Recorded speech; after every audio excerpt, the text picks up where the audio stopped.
The first high-performance SUV, what would you say? The BMW X5M, which came out in 2010, that has 555 horsepower? Wrong. The Jeep Grand Cherokee SRT8 that came out in 2005 with 425 horsepower? Wrong. The Porsche Cayenne Turbo that came out in 2003 with 500 horsepower? Wrong.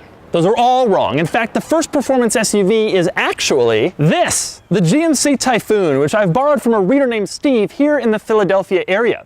If you correctly guessed the GMC Typhoon, you know your stuff. Also, you probably read the title to the video. Now, I'm going to take this particular GMC Typhoon for a drive in just a couple of minutes. But first, I'm going to show you around the Typhoon, and I'm going to tell you why I think the Typhoon is a future collectible. Of course, for more of my thoughts on that, click the link below to check out my column on autotrader.com/oversteer. First, the basics. The GMC Typhoon and its pickup version, the GMC Cyclone, came out in the early 1990s. The Typhoon was a modified version of the GMC Jimmy with some interior changes and some exterior upgrades, and most importantly, a turbocharged V6 under the hood with 280 horsepower and 360 pound-feet of torque.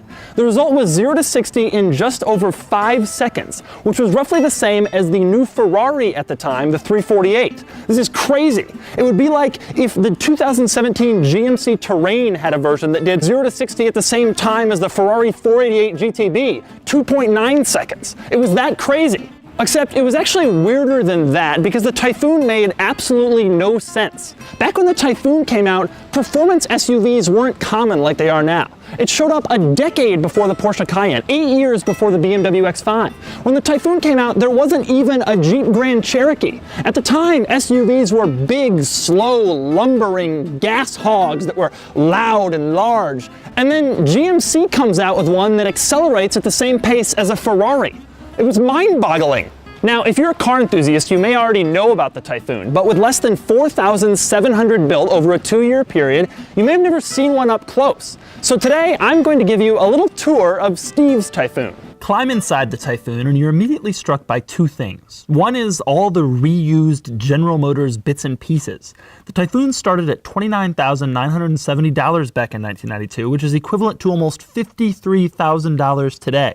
And that money got you an old school GM door latch, window switch, and door locks, an old square dashboard and stereo head unit, these ancient climate controls, an old boxy gauge cluster, that GM font on all the buttons and levers, and those old GM seatbelts that also came in the Chevy Corsica. But you're also struck by something really cool about the Typhoon. Unlike modern cars that scream what they are, there's one here, and one here, and one here, and one here, and one here. The Typhoon's interior was awesomely subtle. It only says Typhoon in 2 places, on the glove box and on the seats. Of course, there were also a few unique features like the shift lever out of a Corvette, the cool, better bolstered leather sport seats, and in back, this weird zippered storage pouch.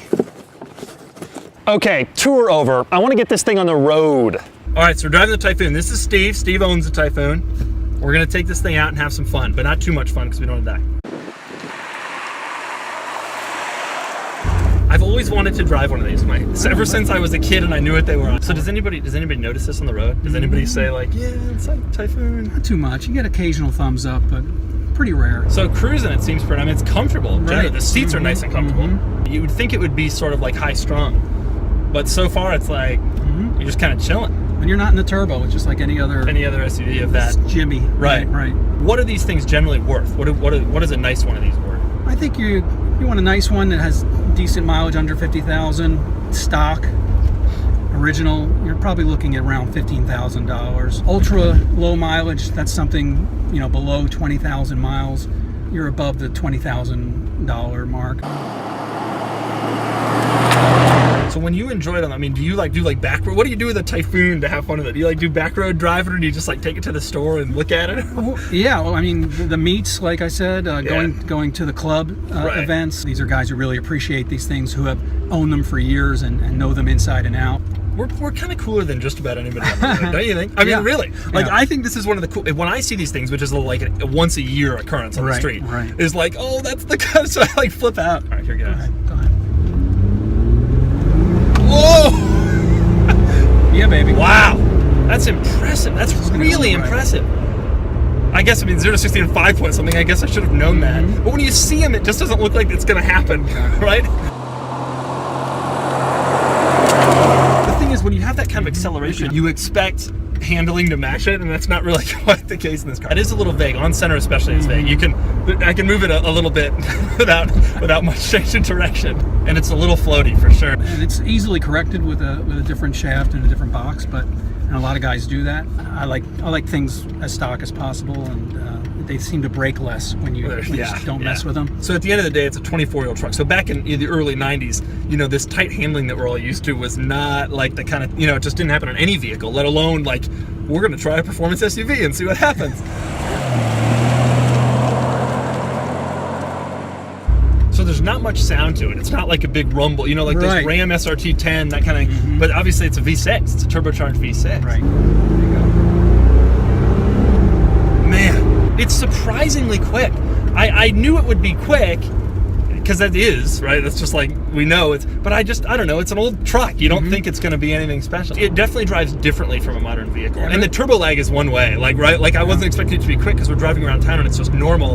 And then you push it down and it's like, whoa. But it's more raw. The whole truck is more raw. That's part of the thrill though, I think. Absolutely. I mean, you think about the muscle cars of the 60s and 70s, how we feel about them now. Right. This is where we're at with this car. This is an old muscle truck now. Yeah, I mean, I guess when this came out, it was as far from the muscle car era as we are from this. Exactly. Which is hard to imagine. I know, it's crazy. So the Typhoon's steering is slow and vague. It doesn't handle like a modern sports car, or even a modern sort of sports car. But what were we expecting? It's a 25-year-old General Motors SUV. And I'll tell you one thing, it's fast. And not fast for a 25-year-old General Motors SUV. It's fast. And this look still makes me turn my head whenever I happen to stumble across one. So that's the GMC Typhoon, an ultra-rare high-performance SUV that predates all other high-performance SUVs. And that's why I think it's going to be especially collectible. Because it's fast? Sure. Because it's rare? Of course. Because it's turbocharged? Yeah. But mostly because this is the grandfather of the high-performance SUV. You think your BMW X5M is cool? Your Cayenne Turbo? Well, it started right here.